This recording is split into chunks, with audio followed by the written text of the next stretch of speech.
Hey guys, today, Snow Walker Bushcraft, we're going to be making some candied ginger. It's pretty easy. It's a little bit time consuming, but what you need to start out with is a pound of ginger, and then you need to actually peel that ginger. See here, that's ginger root.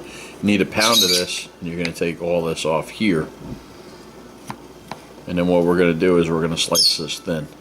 So let me work on the rest of this. We'll get it all peeled up, and then we'll go on to slicing. So we cut our ginger up and we used a mandolin. Now remember, this is a pound of ginger. We peeled it. We haven't cooked it yet. We sliced it on a mandolin at about 1/8 of an inch thick. And what we're going to do is we're going to put it into a pot of boiling water, and we're going to cook it in that pot for about 30 minutes.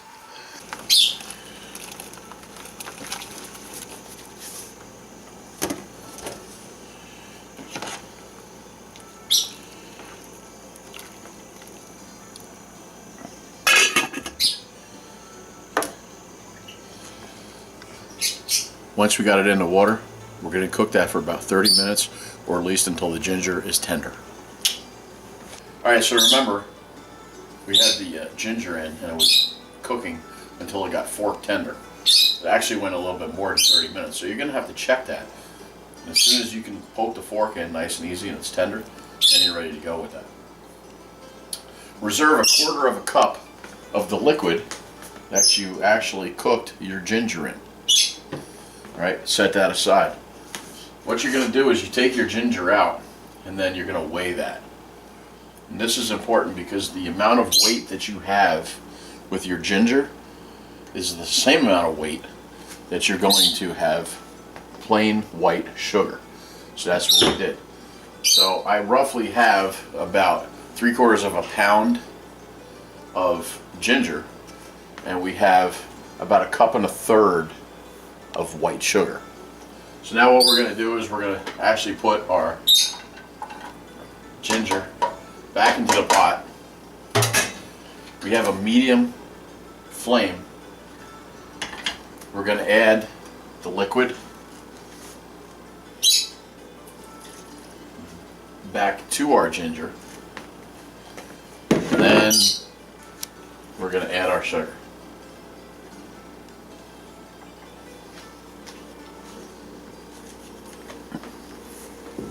Now what you're going to have to do is you're going to have to stir this. And you're going to stir this frequently. You don't have to constantly stir it, but you do have to stir it frequently. And if you look down in the bottom of your pan, you're going to see that this is more or less like a very simple syrup, and that's all it really is. Sugar and water makes a simple syrup. So what we're going to do is we're going to wind up evaporating the liquid,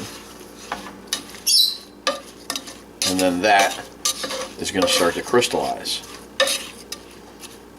While we're getting this ready to boil, we have a rack here, and on this rack, that's where you're going to place your ginger to let it dry, right? And then it's going to drip down. You're going to get drippings in the bottom of this, and it's going to cool and it's going to crystallize. It's going to be sugar, and you can use that leftover sugar to put on the top of muffins, things like that. You can even put it in coffee if you want to, put it in tea, you can do whatever you want, and you'll have a little excess. So you have a little reserve, and then you also have another, per se, resource that comes from what you just made, the candied ginger. See what we got going here, guys? See how this reduced down?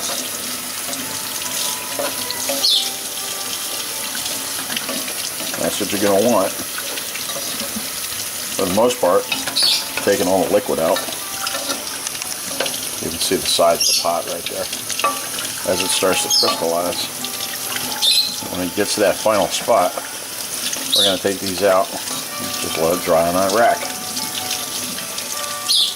In the end, guys, this is what you're going to have. I had to rush to actually put this on the racks, and then you have to spread it out. Now you're going to let this completely cool, and as it cools, it'll recrystallize. Alright guys, so it's the day after. The ginger has finally crystallized and dried. It's done dripping. Now let's take a look at what we got.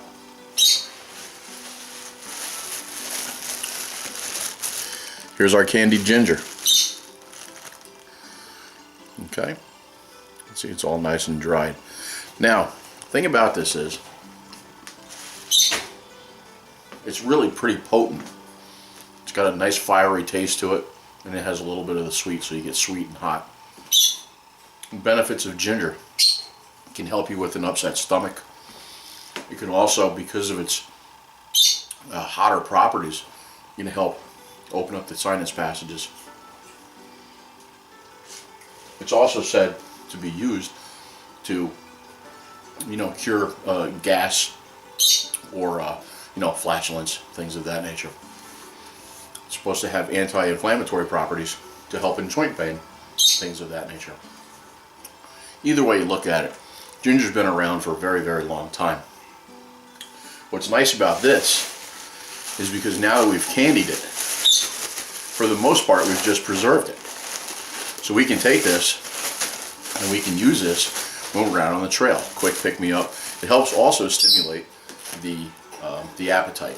So if you're not really feeling hungry, this can help you, because what it'll do, it'll stoke the appetite and actually get the digestive fluids, working in there. So it's going to want to make you hungry.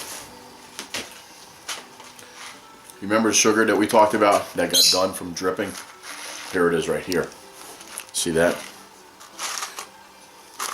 A nice big piece.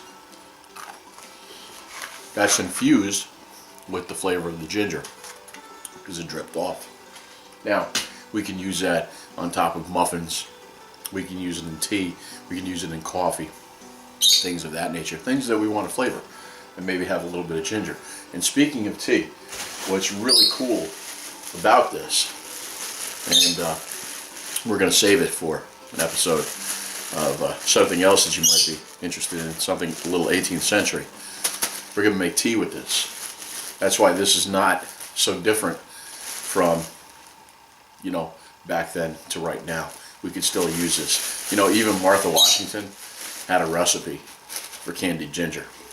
So it has been around for quite a while.